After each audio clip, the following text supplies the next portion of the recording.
আর আজগা থেকে তুমি মাইয়ার ঘরে মাইয়ার লগে থাকবা। হ আমি মাইয়ার লগে ঘুমাই আর তুমি সবজি পাখির ঘরে ঘুমাও। ফুটবলের মতো লাথি দিয়া না তোরে ম্যারাডোনার দেশে পাঠায় দিব। খান্নাস বজ্জাত মহিলা গোনানকার। ও মা গো ও মা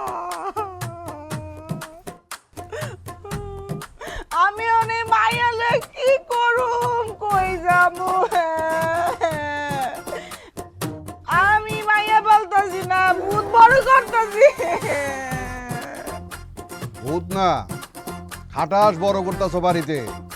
তোমার পোলা হইতেছে একটা খাটাস আর তোমার মাইয়া হইতেছে একটা খবিস। শিগগির এই দুইটার হলে বাড়ির তোর বাইর হও, তা নাহলে আমি কিন্তু এই গ্রাম ছেড়ে চলে যাবো। তুমি আমারে কেন কইতাছো আমি কি করছি? তুমি কি করছো? মানুষ মানুষের বাচ্চা পয়দা করে আর তুমি এগুলা কি পয়দা করছো? খবিস মহিলা গোনানকার। কইছিলাম না মাইয়া যেন বাড়ির বাইরে যাইতে না পারে।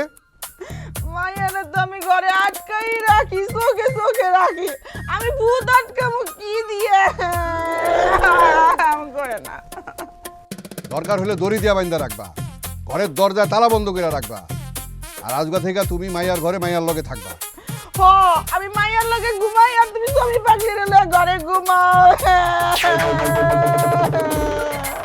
ফুটবলের মতো লাথি দিয়া না তোরে ম্যারাডোনার দেশে পাঠায় দিব। খান্নাস বজ্জাত মহিলা গোনানকার।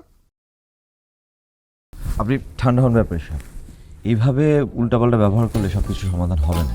ঠান্ডা মাথায় চিন্তা করতে হবে। অফিসার, আমার পোলা মাইয়া দুইটা সমাধানের বাইরের বদমাইশ হয়ে গেছে।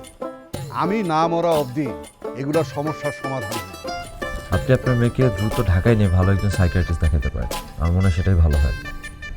ঢাকায় যে নিমু, ঢাকায় তো আমার কোনো আত্মীয় স্বজন নাই।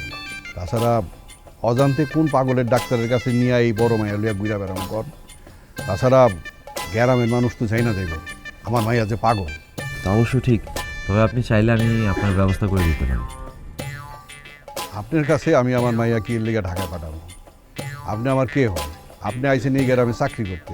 তাছাড়া না না না না আমার মাইয়ারে পাগলের ডাক্তার দেখান লাগবো না। পরে পুরা গ্রাম যাই না যাইবো আমার মাইয়া পাগল, আমার মাইয়ারে বিয়া দিতে পারবো না। চুপ করো, আজ এটা কথা বলতে আছে। ব্যাপারে সাহেব, আপনি যদি কিছু মনে না করেন, আমি আপনাকে একটা কথা বলতে চাই।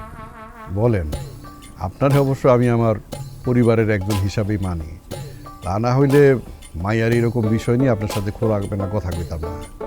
আপনি শিক্ষিত মানুষ, নানান জায়গায় চাকরি করছেন, মেলা অভিজ্ঞতা। কোন কি করবেন? মামা কিরে, কি হয়েছে তোর? মাথা ফাটলো কেমনে? মামা মাথা ফাইটে গেছে। আরে সেইটা তো দেখতাছি, কে ফাটাইছে? তাছাড়া কালকে রাতে তুই বাড়িতে আস নাই। না না মামা, কেউ মারে নাই। রাতের বেলা জঙ্গল দিয়ে হাঁটতে হাঁটতেছিলাম, একটা গাছের মরা ডাইল আমার মাথার উপরে পড়ছে। আমি জ্ঞান হারায় ফেলছিলাম। যখন জ্ঞান ফেরত আইছে তখন দিয়ে সল হয়ে গেছে। পরে উপজেলা ডাক্তারের কাছে গিয়ে ব্যান্ডেজ করে আইছি মামা। ভালো কাম করছস। তুই তো দেখি জমের দুয়ার থেকে ফিরে আইসস। যা ঘরে যা, বিশ্রাম নে। আরে তোমার মাইয়া লইয়া ঘরে যাও, এনে চা নাস্তা দেওয়ার ব্যবস্থা করো। যাও।